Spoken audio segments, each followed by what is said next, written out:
2 Corinthians chapter 11.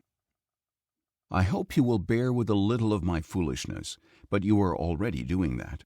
I am jealous for you with a godly jealousy, for I promised you to one husband to present you as a pure virgin to Christ.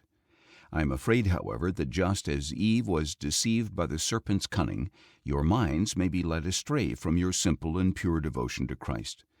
For if someone comes and proclaims a Jesus other than the one we proclaimed, or if you receive a different spirit than the one you received, or a different gospel than the one you accepted, you put up with it way too easily. I consider myself in no way inferior to those super-apostles. Although I am not a polished speaker, I am certainly not lacking in knowledge. We have made this clear to you in every way possible. Was it a sin for me to humble myself in order to exalt you, because I preached the gospel of God to you free of charge? I robbed other churches by accepting their support in order to serve you. And when I was with you and in need, I was not a burden to anyone, for the brothers who came from Macedonia supplied my needs. I have refrained from being a burden to you in any way, and I will continue to do so. As surely as the truth of Christ is in me, this boasting of mine will not be silenced in the regions of Achaia. Why? Because I do not love you? God knows I do.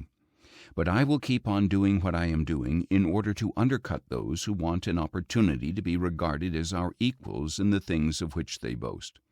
For such men are false apostles, deceitful workers, masquerading as apostles of Christ.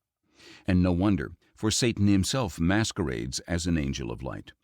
It is not surprising, then, if his servants masquerade as servants of righteousness. Their end will correspond to their actions. I repeat, let no one take me for a fool, but if you do, then receive me as a fool, so that I too may boast a little.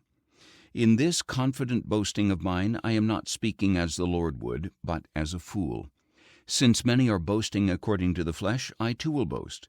For you gladly tolerate fools, since you are so wise. In fact, you even put up with anyone who enslaves you or exploits you or takes advantage of you or exalts himself or strikes you in the face. To my shame, I concede that we were too weak for that. Speaking as a fool, however, I can match what anyone else dares to boast about. Are they Hebrews? So am I. Are they Israelites? So am I. Are they descendants of Abraham? So am I. Are they servants of Christ? I am speaking like I am out of my mind, but I am so much more. In harder labor, in more imprisonments, in worse beatings, in frequent danger of death. 5 times I received from the Jews the 40 lashes minus 1. 3 times I was beaten with rods. Once I was stoned. 3 times I was shipwrecked. I spent a night and a day in the open sea. In my frequent journeys I have been in danger from rivers and from bandits, in danger from my countrymen and from the Gentiles, in danger in the city and in the country, in danger on the sea and among false brothers, in labor and toil and often without sleep, in hunger and thirst and often without food, in cold and exposure. Apart from these external trials, I face daily the pressure of my concern for all the churches. Who is weak, and I am not weak? Who is led into sin, and I do not burn with grief? If I must boast, I will boast of the things that show my weakness. The God and Father of the Lord Jesus, who is forever worthy of praise, knows that I am not lying.